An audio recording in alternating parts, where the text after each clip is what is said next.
మెడ్సీ IVF ఉచిత సంతాన సాఫల్య చికిత్స శిబిరం ఏప్రిల్ 15 నుండి మే 15 వరకు. నమస్తే రమ్ గారు. నమస్తే జయ.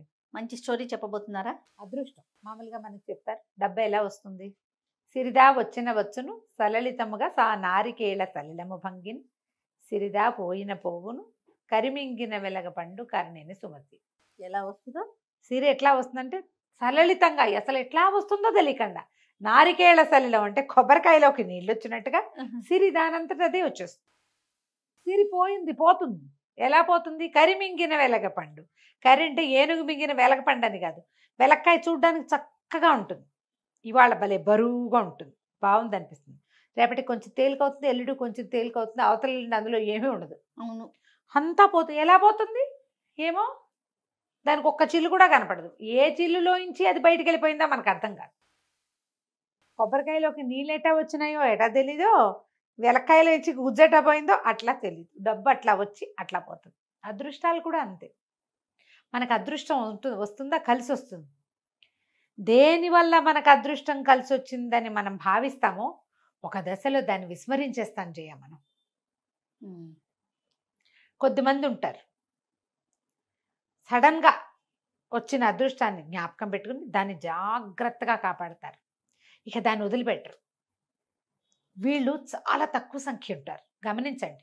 అవును, మన చుట్టుపక్కల సమాజాన్ని చూడాలి కదా మనం. అవును కదా.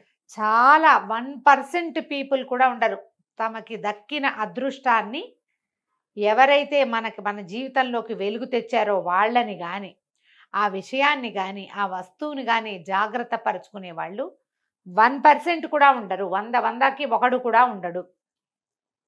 లక్షల్లో ఒకడు ఉంటాడు. మిగిలిన వాళ్ళంతా చేజిక్కిన అదృష్టాన్ని నాశనం చేసుకునే వాళ్ళే. అది పెళ్ళాలో, మొగుళ్ళో, పిల్లలో, అత్తగారో, ఇలాగ బంధువుల్లో, స్నేహితులో, వ్యాపారంలో సహాయం చేసిన వాళ్ళు, పైకి రావడానికి మనం ఎక్కి రావడానికి మొదటి మెట్టుగా ఉపయోగపడిన వాళ్ళు, వీళ్ళందరినీ విస్మరిస్తాం మనం. మనుషుల లక్షణం. మనం ఏం చేసాం అని ఆలోచించుకోండి ఒకసారి. మనం కూడా మనకి లక్కీ స్టోన్గా, లక్కీ చమ్గా దొరికిన వాళ్ళని ఎవరినైనా అలా వదిలేసామా అని ప్రశ్నించుకోండి. వదిలేసామని తప్పకుండా వస్తుంది సమాధానం. వాళ్ళని మర్చిపోతాం మనం. విసిరి పారేసే వాళ్ళు కొంతమంది ఉంటారు, మర్చిపోతే ఒక రకం. అంతే కదా. విసిరిపుచ్చుకు పారేసేవాళ్ళు చేసేదేం లేదు. చిన్న చందమామ కథ చెప్తాం.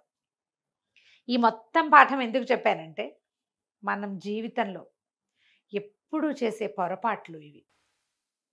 ప్రతి మలుపులో ఐ కరెక్ట్ అని ఒక ప్రశ్న ఉండాలి మనకి. నేను ఏదైనా తప్పు చేశానా, నేను సరిగ్గా ఉన్నానా అని మనం మన జీవితపు ప్రతి మలుపులోనూ ప్రశ్నించుకుంటే కరెక్షన్స్ సులువుగా కుదురుతాయి. మనం కరెక్ట్ చేసుకుంటుంటే మన పిల్లలకి కూడా ఆ కరెక్షన్ పద్ధతి అలవాటు అవుతుంది. మొదట్లో నేర్చుకోరు, కానీ 30 ఏళ్ళు వచ్చాక వాళ్ళకి తెలుస్తుంది అమ్మా నాన్న ఎలాంటి కరెక్షన్స్ చేసుకున్నారు, వీళ్ళు కూడా చేసుకుంటారు. ఎంత చెడిపోయినా ఏదో ఒక దశలో నిలబడి కరెక్ట్ చేసుకుంటారు. ఇది మనం అలవాటు చేసుకోవాల్సిన విషయం. అందుకోసం ఇంత పాఠం చెప్పాను అనమాట. కథ చెప్తాం. ఒక బెస్తవాడు ఉండేవాడట ఏదో దేశంలో. అయితే ఇతను ఏం చేసేవాడు, చిన్న బుట్టల్లాంటివి చెరువులో అక్కడక్కడ వదిలిపెట్టేవాడు. ఊతలు అని రాస్తారు, ఊత ఒక బుట్ట అన్నమాట. దానికి కర్రలు కట్టి వదిలిపెట్టేవాడు. ఆ కర్రలు పైకి తేలుండి అది ఎక్కడుందో కనపడుతూ ఉండేది. ఆ కర్రలు పైకి లాగితే ఆ బుట్ట వచ్చేసేది అనమాట. ఏది పడితే అది పడేది. ఏవో కొన్నిట్లో చేపలు పడేవి, కొన్నిట్లలో జల్లలు పడేవి, కొన్నిట్లలో పీతలు అవి కూడా చిక్కునేవి, నత్తగుల్లలు తినేవాళ్ళు కదా, తింటారు. అక్కడి నుంచి ఇతను ఏం చేసేవాడు, ప్రతిరోజు వేసేవాడు, ఒక రోజు ఒకటి. ఏదో వచ్చేది, పెద్ద అంత పడిపోయే సొమ్మేం కాదు. ఇంట్లో వాళ్ళు తినడానికి బతకడానికి ఒక మాదిరిగా సరిపోయేది, బాగా చక్కగా సరిపోయేది కాదు. అదృష్టం ఎప్పుడు కలిసి రాలే వాడికి. ఓసారి 4 ఊతలు పెట్టి వాడు ఎక్కడికో పోయాడు. సాయంకాలం తిరిగి వచ్చాక ఆ ఊతలన్నీ పైకి లాక్కున్నట్ల బుట్టలాగా ఉంటుందట. లాగేసరికల్లా ఒక దాంట్లో 2 చిన్న చేపలు పడ్డాయి, ఓ దాంట్లో ఏమో 2 నత్తగుల్లలు ఏవో చిక్కుకున్నాయి, ఓ దాంట్లో ఏమీ లేదు, బురద లాంటిది ఉంది. ఒక దాంట్లో మాత్రం ఒక ముసలి డొక్కుగా ఉన్న ఒక ముసలావిడ పడి ఉంది. నీళ్ళల్లో కొట్టుకొచ్చి ఆ ఊతలో చిక్కుకుంది. ఊత బరువుగా ఉంటే అయ్యి బాబాయ్ పెద్ద పెద్ద చేపలు పడ్డాయి అనుకోండి, తీరా చూస్తే ఊసలు. అక్కడి నుంచి దిందుంపదేగా ఇది ఎక్కడి నుంచి వచ్చిందని దాన్ని కదిపి చూస్తే బతికే ఉంది. ఎండిపోయి బక్క డొక్కు పీచు కరడు కట్టిన ముసల్ది అని రాస్తాడనమాట కథలో. ఎండి బెరడు కట్టుకుపోయింది, దాన్ని నీళ్ళలోకి తోసేయబోయాడు. నాకెందుకు ఈ దరిద్రం, బతికుంటే అన్నం పెట్టద్దు, మనకే లేదు ఇక్కడ, పడేద్దాం అనుకున్నాడు. పట్టేసుకుని చెయ్యి, ఓరి బాబాబు పడేయకురా, నన్ను కాపాడు, నన్ను ఇంటికి తీసుకుపో, నీకు అదృష్టాన్ని కలిగిస్తాను అన్నది. అనేసరికల్లా అన్నాడు, నువ్వే అదృష్టం కలిగించేటట్టు ఈ నీళ్ళలో పడి సావటం ఎందుకు, నువ్వే బాగుపడచ్చు కదా అంటే, నేను అట్టా కాదురా, నేను ఎవరితోటి ఉంటే వాళ్ళని బాగు చేస్తా, నన్ను తీసుకెళ్ళి అన్నది. సరే అక్కడి నుంచి మోసుకుపోయాడు ఇంటికి. మోసుకెళ్ళాక ఏదో అన్నం వండుకున్నారు, కాస్త ఇంత గంజ ముసలిదాన్ని కూడా పూసారు. ఏం చెప్పింది, నువ్వు ఓ పని చెయ్యి, ఇంటి చుట్టూ చక్కగా ఒక 100 గొడ్లు ఉండేందుకు వీలుగా పెద్ద శాల ఒకటి నిర్మించుకో. నాకెందుకే ముసలిదాన్ని ఆ శాల, నాకు గొడ్డు లేదు గోద లేదు, చేపలు పట్టుకునేవాడిని నేను అన్నాడు. చేపలు పట్టుకునేవాడివైనా సరే రేపు సాయంత్రానికల్లా నీకు గొడ్డు గోద ఏర్పాటు అవుతుంది అనేసరికల్లా వీడు ఓ పల్లెటూరులో ఓ పక్కన ఎక్కడో ఉంటాడు. వాడి ఇంటి పక్కగా ఉన్న ఒక పెద్ద ఖాళీ స్థలం వాళ్ళదే, ఊరికే ఆ ఊళ్ళలో ఏం పెద్ద పట్టించుకునేవాళ్ళు కాదు. చుట్టూత పెద్ద కోరడిలాగా తుంగపాతి, దానికి రకరకాల తాళ్ళల్లి, మొత్తానికి ఒక పెద్ద విశాలమైన మైదానం విత్ కవర్డ్ ఏరియా అనమాట, అదంతా ఏర్పరిచాడు. సాయంత్రం అయ్యేసరికి వీడు ఏ సరస్సులో ఊతలపాతి అప్పుడప్పుడు చేపలు పట్టుకునేవాడు, అందులోంచి జట్లుగా ఆవులు గేదెలు ఎడ్లు గిత్తలు చొప్పున వచ్చేసినాయి. అటు ఇటుగా పిల్ల మేక అన్నీ లెక్క పెడితే 100 ఉన్నాయి. 100 వచ్చి వీడి గొడ్డ సావిట్లో కూర్చుండిపోయినాయి. పితికినని పాలు పితికాడు, పాలు అమ్ముకుంటే డబ్బు. ఎడ్లు గిడ్లు వాటి దారిన పోయి అవి గడ్డి మేసి వస్తాయి. ఎవరో వాళ్ళ నాగలు కట్టుకుంటూ, ఏరా మీ దగ్గర గొడ్లు ఉన్నట్టున్నాయి, ఏమన్నా 2 ఎడ్లని అప్పిస్తావా అంటే అప్పివ్వము, అరవివ్వం, అమ్మకానికైతే ఇస్తాం, లేదా జీతానికైతే ఇస్తాం. అమ్మకం వద్దులే, జీతం రోజు 10 రూపాయలు, రోజు 10 రూపాయలు వస్తున్నాయా? ఒక ఎడ్ల జతకి 10 వస్తే 10 ఎడ్ల జతలకి ఎన్ని వచ్చును, పొళ్ళని వస్తాయా?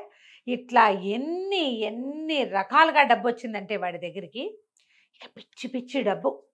అక్కడి నుంచి రౌండ్గా ఉందిగా, కట్టాడు కదా కోరడల్లే, ఈ పైన అంతా షెడ్లు వేసేసాడు, వానకి వంగుడికి చలికి ఇబ్బంది లేకుండా. హాయిగా నీడపట్ట నుండి కొట్లు సుఖంగా ఉండేవి, కట్టక్కర్లా పెట్టక్కర్లా, లోపలికి వచ్చి పడుకునేవి అంతే. ముసలిది వాళ్ళ ఇంట్లో ఉండేది, పెద్ద ఇల్లు కట్టాడు వీడు, బోల్ డబ్బులు వచ్చేసినాయి.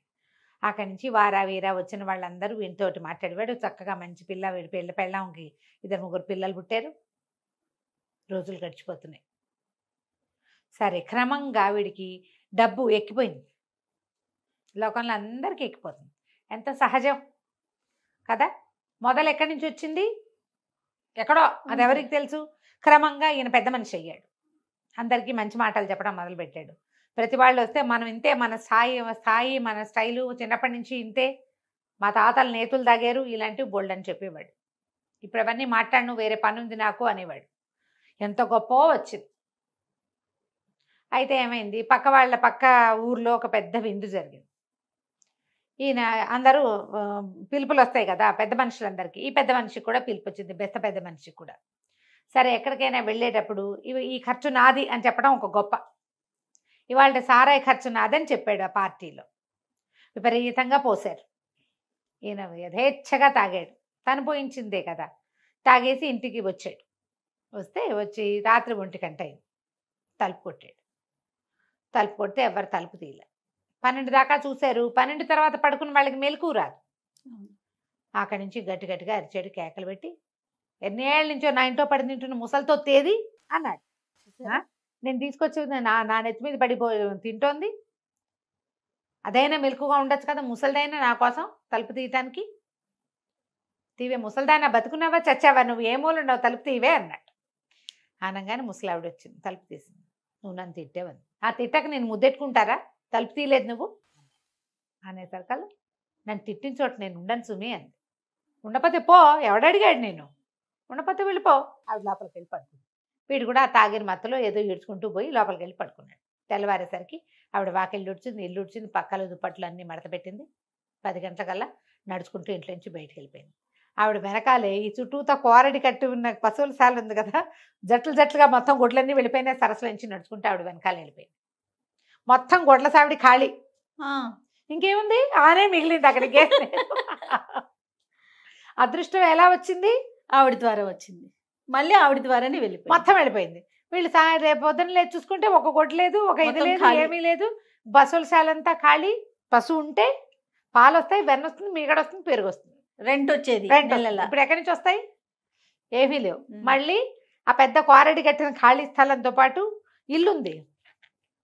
ఇంటిని ఏం చేసుకుంటారు? ఆ రోజుల్లో ఇళ్లలోకి ఎవరు రెంట్లకు వచ్చేవాళ్ళు కాదు. అదే కదా. ఇంట్లో పని చేయడానికి ఎవరు లేరు. గొడ్లు లేకపోతే పని వాళ్ళు ఎక్కడి నుంచి ఉంటారు? వాళ్ళంతా పోయారు. అంతకుముందు గొడ్లకు పని వాళ్ళు ఉండేవాళ్ళు. ఉమ్. పెళ్ళాము, పిల్లలు, బెస్తవాడు, వాడి తాలూకు ఊతలు మిగిలినాయి. శిరోభవ వరదోభవ. మళ్ళీ ఊతలు వేసుకోవడం ఇంకా చేసేదేం లేదు. అంతే. ఇలా కలిసి వస్తే అదృష్టం నిలబెట్టుకోకపోతే అలానే వెళ్తుంది. వెళ్ళిపోతుంది. పైగా మనకి కలిసి వచ్చింది అన్న మాట వాక్యం మర్చిపోతారు చూడు. ఇదేదో పల్లెటూరు బెస్తవాళ్ళ కథ. మనం చేయమాట్లా ఎవరి వల్ల కలిసి వచ్చిందో వాళ్ళ పేరెత్తకుండా ఉంటాం, చెప్పం. గుర్తు చేసుకో. నిద్రలో అయినా జ్ఞాపకం రాదు మనకి. ఒకసారైనా మనస్సాక్షి అనేది ఉంటుంది కదా, దాన్ని చంపేస్తారు. తర్వాత నువ్వు కూడా సాక్ష్యం లేకుండా పోతావు. అంతే కదా. అదృష్టాలని జాగ్రత్త పరచుకోవాలి. ఎవరి వల్ల అయినా మనకు ఒక సహాయం లభిస్తే దాన్ని జ్ఞాపకం పెట్టుకోవటమే గొప్ప. అది నా ప్రజ్ఞ అని అనుకోకూడదు. జ్ఞాపకం పెట్టుకుంటే నువ్వు డౌన్ తయారుతున్నట్టు, ఏదో మోడెస్టీ, వినయంతో ఉన్నట్టు. అంతే కదా. వినయంతో ఉన్నవాడికి సమస్తము వినపడతాయి, సమస్తము వింటుంది. ప్రపంచం వినయశీలి యొక్క మాట వింటుంది. వినిపించుకునేలాగా చేయండి. అదృష్టాలని చెడగొట్టుకోకండి. కథ కంచికి మనం చాలా బాగుందండి. నమస్తే. నమస్తే.